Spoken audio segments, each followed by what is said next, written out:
Welcome back to Silent Husband Club. We sincerely apologize for the long silence on our channel, but we're back, and from now on, we'll be doing our best to bring you powerful new stories every single day. I thought I was coming home to smiles, to laughter, to the family I built with my own two hands.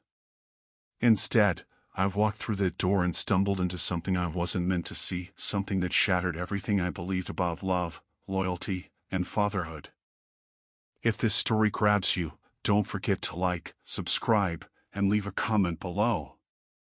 It helps us grow and lets you know when the next chapter drops. I wasn't supposed to come home early.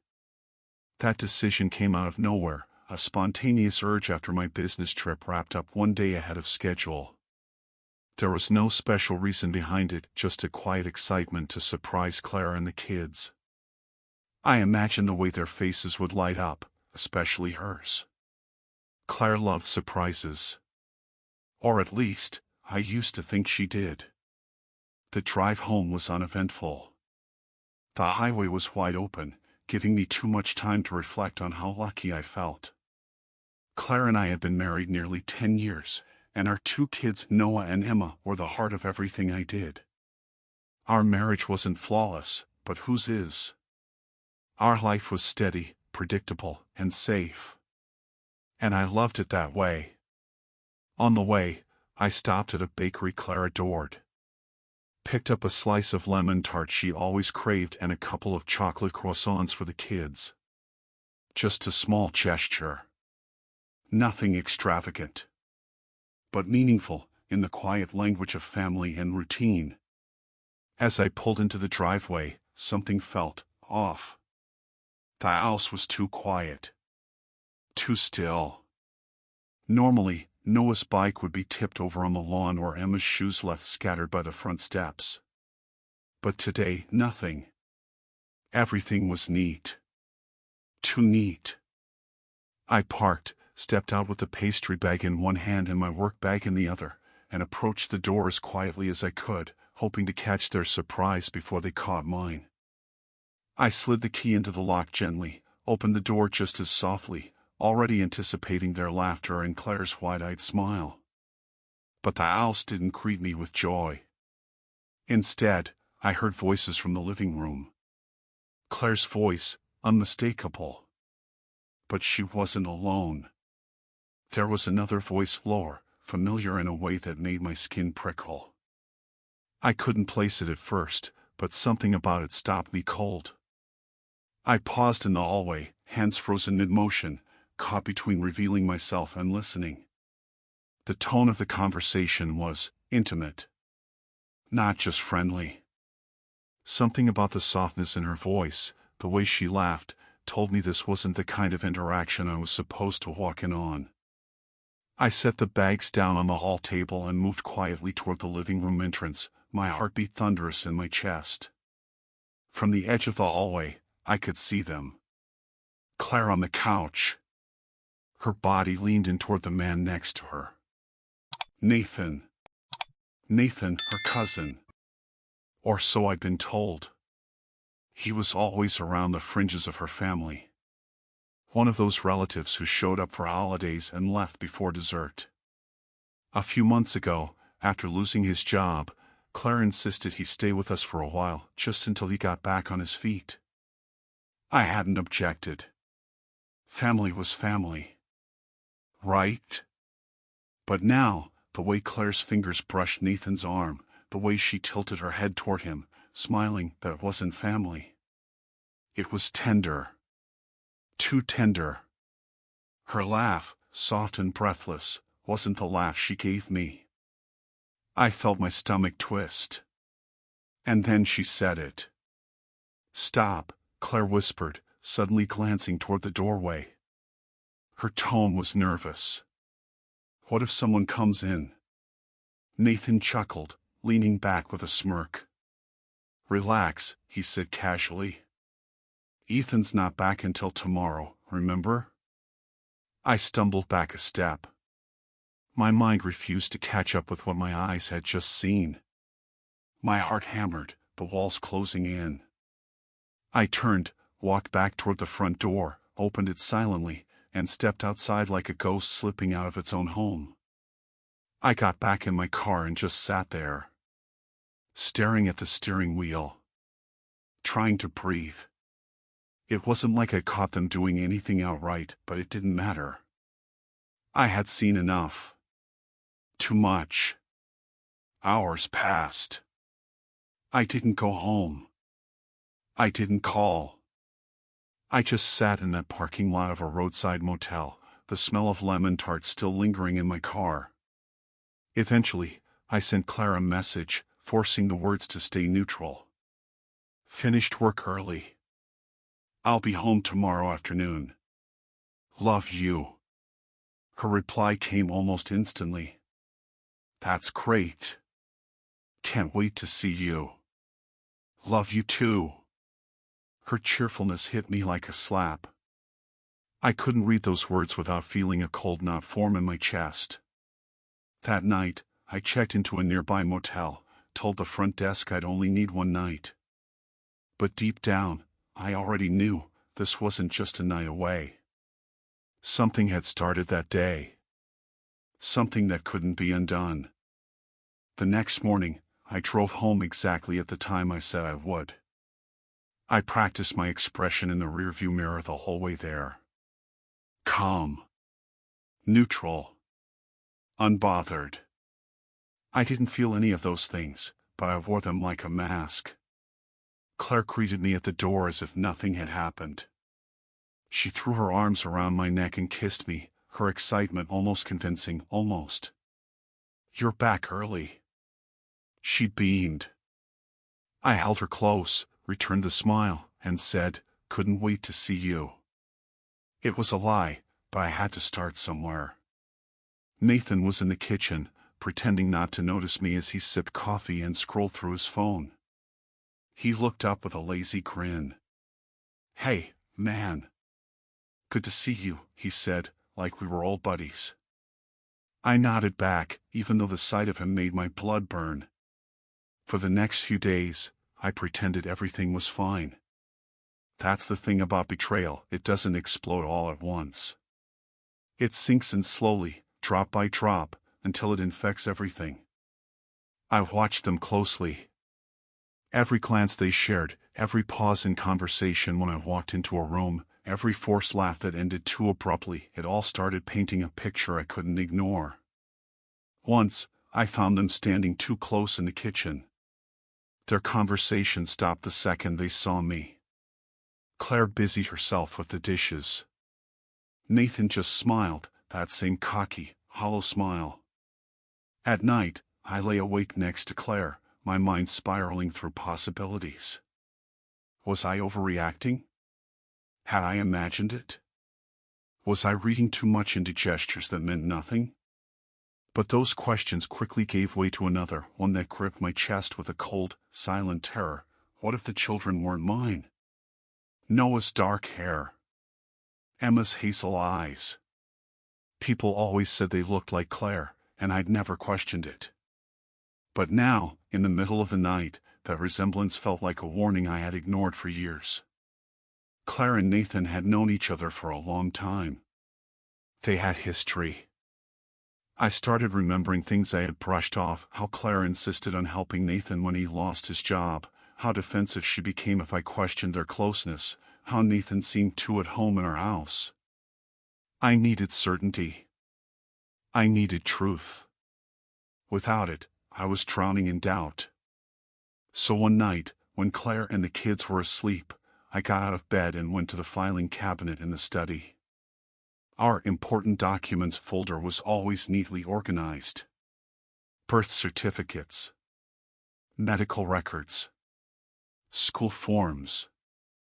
I flipped through them with trembling hands until I found Noah's medical records. One line froze me in place, blood type A. Mine is AB. I did the math in my head over and over, hoping I was wrong. But I wasn't. There was no combination that explained that outcome. Emma's record showed the same, another mismatch. I felt like the floor beneath me had disappeared. I couldn't confront her. Not yet. I needed more. I needed something undeniable. The next day, I ordered a DNA test kit online. The waiting period felt like slow death. But the bigger problem was collecting the samples without raising suspicion. I couldn't ask Claire. I couldn't let her know I knew. The first chance came easily. Noah left his glass of milk half full on the table. I took it into the kitchen, emptied it, and swabbed the rim. For Emma, I waited until she finished her juice with a straw. I took the straw and placed it carefully in a sterile bag. It felt like espionage. Like I was betraying my own family. But then I reminded myself I was the one being betrayed. I mailed the samples the next morning. The following week was the longest of my life. I played the part of the loving husband, the devoted father. I smiled through dinner, helped with homework, made small talk with Claire. But inside, I was screaming. Every moment near her felt like a performance I hadn't agreed to be in. I wanted to believe it was all a mistake. I wanted to be wrong.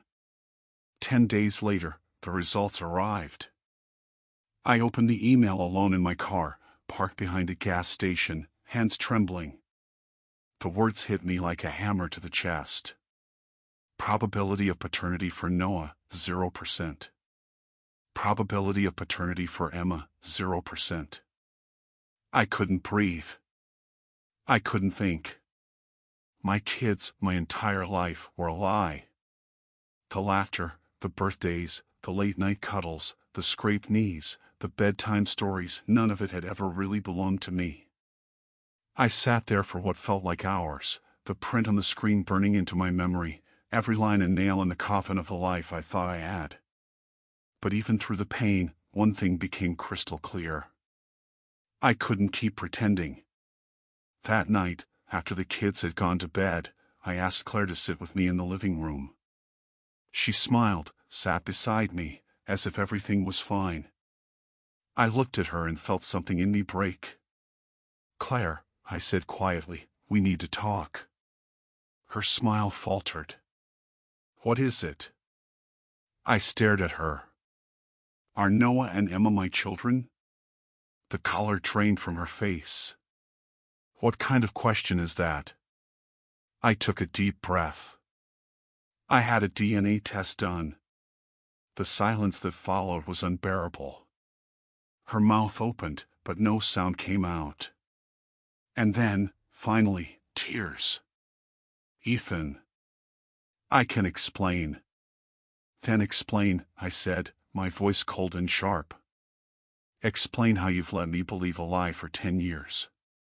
What followed was a blur of sobs, half-truths, and desperate excuses. She admitted it, she and Nathan had a one-night stand before Noah was born. She didn't know how to tell me. And then it became too late. And then, she just didn't. I couldn't take it anymore. I stood up. "I need time. I need space. And I want Nathan out of this house by morning." That night, I didn't sleep. I sat in my car again, staring into the dark. I thought I had hit rock bottom when I saw them on that couch. I hadn't. That moment was now.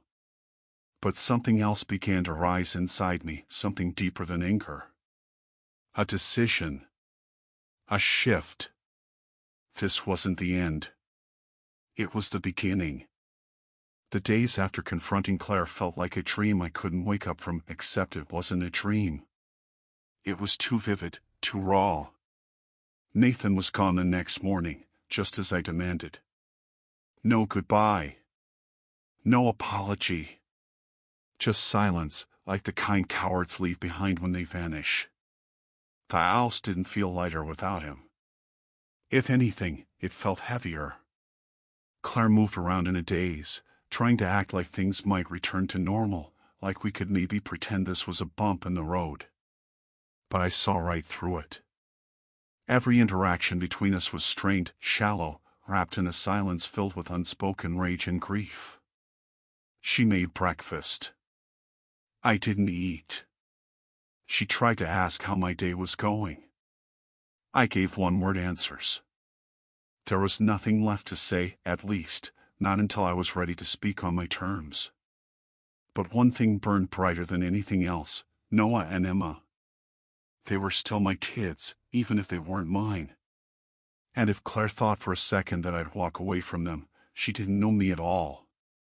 I had fed them, bathed them, taught them how to ride bikes, held them when they were sick. DNA didn't erase 10 years of fatherhood. What it did do, however, was give me clarity. I had to protect them from lies, from chaos, and from a woman who had built a family on deception. I started keeping a journal. Every day, I wrote down anything I noticed: Claire's behavior, the things the kids said, any irregularities in the way she spoke to them, touched them, looked at them. I needed to build a case, not just for myself, but for them. I wasn't going to let her take them from me out of guilt, revenge, or manipulation. I knew how the system worked. I needed to be smart. I needed help. That's when I found Julia. She was a family lawyer recommended by a friend, sharp, methodical, and most importantly, unafraid of messy truths. I sat in her office and laid it all out: the betrayal, the DNA results, the timeline, the emotional damage, the financial strain. She listened quietly, taking notes, asking questions at the right moments.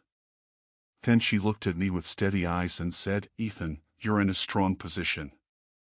But we'll need more than just your story. We need documentation, patterns, anything that can prove you're the more stable parent." I nodded.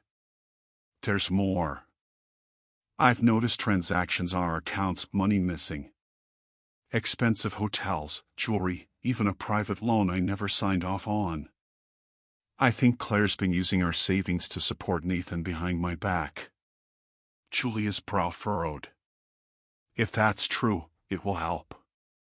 Financial recklessness, especially if it's related to infidelity, can weigh heavily in custody decisions. Start collecting statements. Print everything. Make copies. And Ethan," she added, "don't let your emotions lead the conversation at home. Be calm. Be consistent. Be the parent the court will trust." I followed her advice like it was gospel. I gathered everything: bank records, credit card bills, even emails. The deeper I dug, the angrier I became. Claire had drained nearly $12,000 from our joint account over the past year. The destinations of the charges were obvious. Hotel names that I recognized from Nathan's Instagram posts. Expensive gifts I'd never seen in our house. She had funded a lifestyle with him behind my back, using the money I thought was for college funds and mortgage payments. One night, I found an open email thread on the family laptop.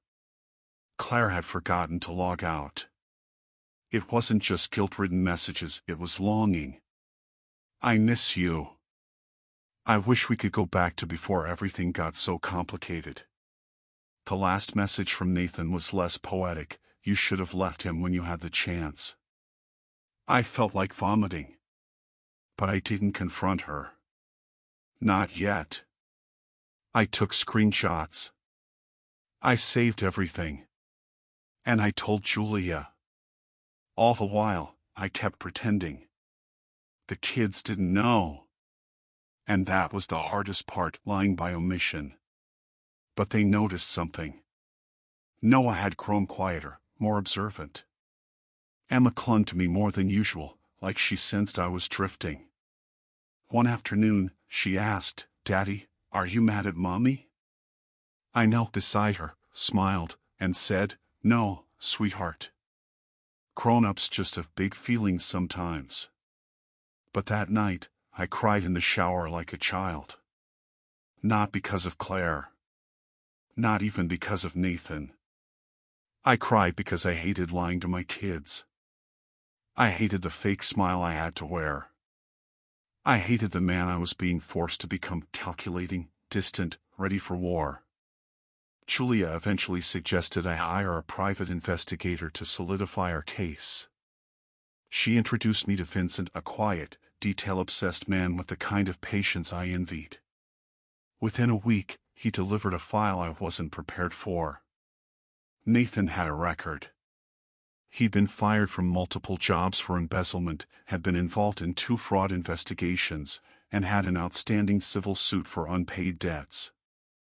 The man living under my roof for nearly 3 months near my children was not just a liar. He was a predator. That was the final nail. Julia began drafting our custody petition.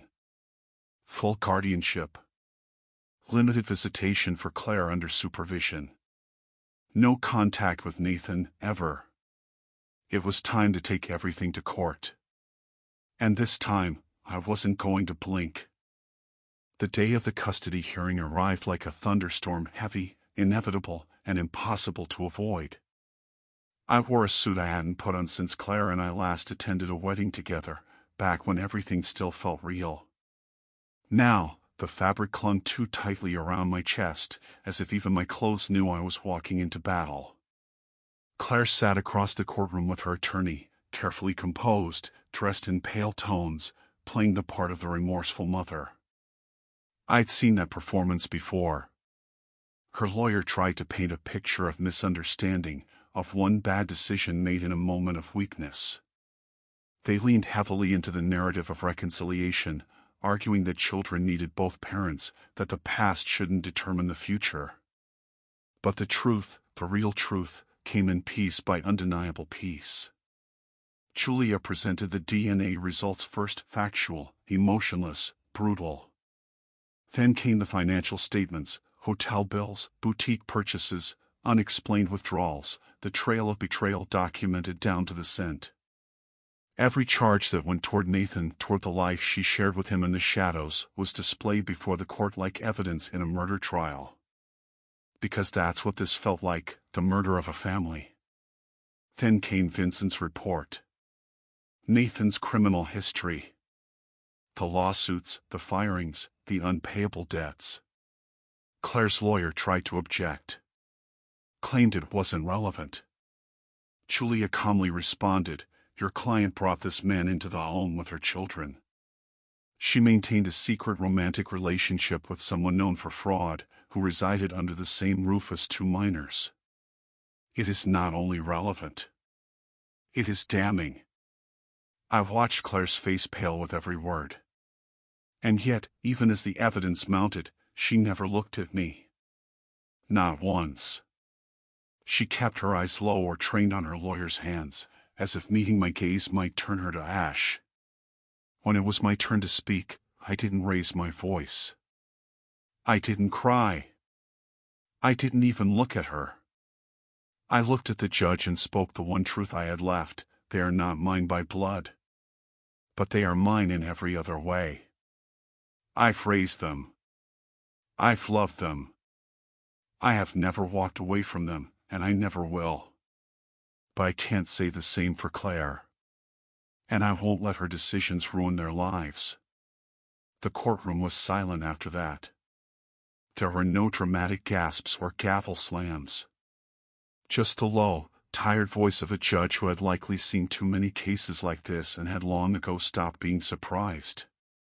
He cleared his throat and said, "In light of the presented evidence, the court grants sole legal and physical custody to Mr. Ethan Walker. Miss Claire Walker will have supervised visitation twice monthly, pending further evaluation." Claire broke then. Her composure cracked like glass under pressure. She sobbed silently into her hands as her attorney rubbed her back and whispered something I couldn't hear. But it didn't matter. Nothing she said now would change the truth. She had lost the one thing she didn't think I'd fight for: our children. We didn't speak after the hearing. She left the courthouse alone. I stayed behind with Julia, who shook my hand firmly and told me, "You did everything right. Now you focus on rebuilding." And so I did. I sold the house. There was no reason to stay in a place that echoed with betrayal. I found a small, warm apartment in a quieter neighborhood, closer to the kids' new school. It wasn't as big, not as polished, but it was ours. Just ours. The first few weeks were rough. Emma asked for Claire almost daily, her little eyes confused and full of questions. Noah said less, but his silence was louder than anything. I tried my best to answer gently, to shield them without lying. Mommy made some mistakes, I would say. But she loves you. And now we're just figuring things out a new way. What I didn't expect was Rachel. She had been around during a school event, volunteering, always smiling, always calm. We had only exchanged pleasantries at first. But one afternoon, while waiting outside for the kids to come out, she simply asked, "Are you doing okay?" And something in the way she said it, no judgment, no pity, just genuine concern, broke something open in me. I told her I wasn't sure. That I was trying. That every day was a tightrope I wasn't sure I could balance on. We started talking. Just talking. Then coffee. Then helping each other with after-school pickups when work got in the way. Then, eventually, dinners where the kids laughed again. Laughed the way I hadn't heard them laugh in months. Rachel never pushed, never pried. She just showed up again and again with warmth, with patience, with kindness I hadn't realized I needed. Emma adored her. Noah was more cautious, but one night I caught him showing her a drawing he made in secret, him, Emma, me, and Rachel. That's when I knew. We weren't just surviving anymore. We were beginning. There was something strangely sacred about building a life from the ruins of another. Each new routine, each quiet morning with the kids, each evening meal we shared in that smaller kitchen, it all felt like stitching torn fabric together, one careful thread at a time. There were still shadows, of course. The kind that lingered in children's eyes when they asked innocent questions with unknowable weight. Emma stopped asking about Claire eventually, though she still drew pictures with 4 people in them, sometimes including Rachel, sometimes not. Noah rarely mentioned his mother at all. But one day, while helping him with homework, he looked up at me and said, "You didn't leave, even after everything." I didn't answer right away. I didn't have to. He already knew. Rachel became more than a support system. She became a presence, a steady heartbeat in our new home. She never tried to take anyone's place. She didn't hover or intrude. She just was. And that's what made her different. She brought warmth without expectation, affection without pressure. The kids noticed it long before I did. Emma would pull her into baking sessions. Noah, guarded as he was, started showing her the little Lego structures he used to hide. One evening, as we cleaned up after dinner, Rachel turned to me and said, "You know, this is a family. It may not look traditional, but it feels whole." I wanted to believe that. I needed to believe that. Claire still had visitation rights, supervised, structured, and short. She tried, I'll give her that. She tried to be present, to make up for what she had shattered. But the bond she once had with the kids was threadbare now. Fragile.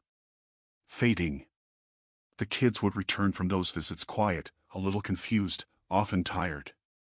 I never badmouthed her. I never filled their heads with anger. But I also didn't protect her anymore. I answered their questions honestly, age-appropriate, but truthful. They deserved that. As months passed, Rachel and I grew closer. But I was cautious. I didn't want to drag her into my mess. I told her once, on a late-night walk, "You didn't sign up for this." 2 kids. A war-torn divorce. A past that still wakes me up some nights. She smiled and squeezed my hand. "Ethan, no one signs up for real life. We just show up. And I'm here." And she was through Emma's flu that kept us up 3 nights in a row, through Noah's anxiety attacks before tests, through my own waves of guilt that came without warning. She was there when I had to deal with legal loose ends involving Claire. She was there when I had nightmares about opening the door again to find someone else on my couch, holding the life I thought was mine. And when I finally broke down one night fully, completely, she didn't say a word. She just held me, her arms around me like a shield I never knew I needed. I began healing in ways I didn't realize were possible. I started running again, something I'd stopped doing years ago. I dusted off my old guitar. The kids helped me plant a small garden on our patio, where tomatoes and herbs fought for sunlight, and every sprout felt like a quiet victory. Our home was imperfect, full of clumsy laughter, forgotten lunchboxes, and mismatched socks. But it was ours. It was real. And then came a night I'll never forget. The kids were asleep, the dishes were done, and we sat out on the balcony with mugs of tea. The air was warm, the stars scattered like secrets above us. Rachel looked at me and said, "Do you ever think about starting over completely? Like, really starting something new?" I paused, my hand closing over hers. "Every day. But sometimes I wonder if I deserve to." She looked at me for a long moment. "You're not defined by what was done to you, Ethan. You're defined by how you carry it and how you choose to move forward." Those words didn't just settle in me. They moved something. They shifted the ground under my feet in the best possible way. I had spent so long surviving that I forgot what it felt like to choose happiness. Not as a reaction, but as a decision. So I made one. And it started with a single night. A dinner in the backyard. Candles. Soft music. Rachel walking in, eyes white with curiosity.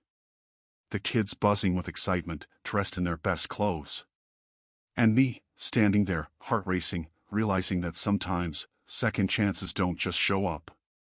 Sometimes, we build them.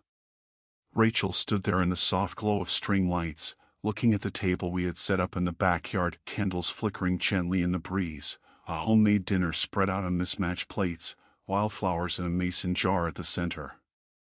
Noah tugged at her hand while Emma giggled behind her back, trying to stifle her excitement. I stood across from them, my heart pounding harder than it had in the courtroom, harder than it had when I opened those DNA results. This wasn't about proving anything. This was about claiming the life I had rebuilt with bare hands and bruised hope. She looked at me with wide, curious eyes. "What is all this?" I smiled, my voice low and calm. "It's a thank you. For everything you've done, for showing up, for staying, for making this broken family feel whole again." We ate together, the four of us. The kids told stories and laughed so hard that Emma nearly spilled her juice twice. Rachel smiled the whole time, and I couldn't stop watching her. Not in the way you watch someone you admire, but the way you look at someone and realize you've already started to love them in the quiet spaces between all the chaos. When dinner ended and the kids finally ran inside to watch a movie, I stood up and walked around the table to where Rachel sat. I took her hand in mine and looked her in the eyes. "You're not just part of my life, Rachel. You're part of our family. And if you're ready, I want to build the rest of this with you. The mess, the beauty, the unknown. All of it." Her eyes welled up, and for a moment, I thought she might pull away. But instead, she reached up, cupped my cheek, and said the words I'll never forget. "It would be an honor." And just like that, something shifted again. Not with fireworks or dramatic music, just a quiet, soul-deep certainty that after everything I had lost, I had also found something rare. Something real. The following year wasn't perfect.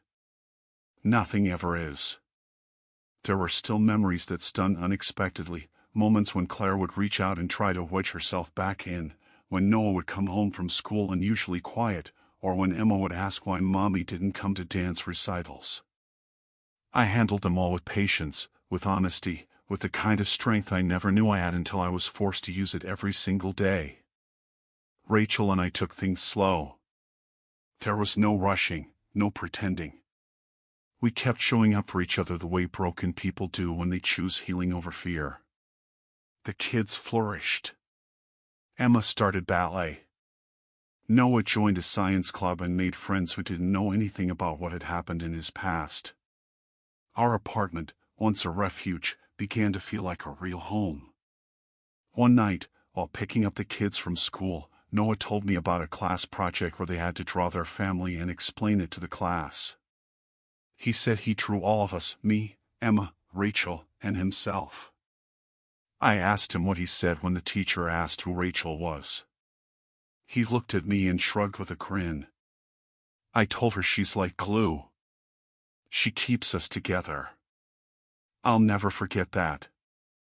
Because in that one sentence, my son told me everything I needed to hear. Claire's visits eventually stopped. The kids asked less and less about her. Maybe they sensed that she had become a stranger, or maybe they simply outgrew the idea of what she had once been. I didn't push them to remember, and I didn't erase her either. I let them carry their own truths, at their own pace.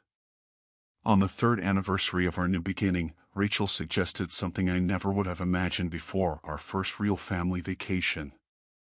Somewhere far. Somewhere new. Let's go somewhere none of us have ever been. No memories. Just moments we make ourselves, she said. We went to Alaska. The 4 of us. Hiked trails that led to nothing but quiet and sky. Sat by fires in the cold, sipping hot chocolate, watching the northern lights bleed across the night like some kind of celestial apology for all we'd endured. We laughed. We explored. We breathed. And on the final night, under that endless sky, Rachel took my hand and whispered, "You know what this is, Ethan? This is peace." I looked at her, at the kids bundled up beside us, at the stars that didn't seem so far anymore, and I realized she was right. It was peace. It was family. And it was ours. Thank you for watching. If this story touched you, shocked you, or simply made you think, don't keep it to yourself. Leave a comment, your thoughts, your story, your truth. Subscribe for more raw, real, and unforgettable confessions. And if this story made you feel seen, share it. Someone else might need to hear it too. You're not alone here. This channel is a safe space for those who've been betrayed, broken, and rebuilt.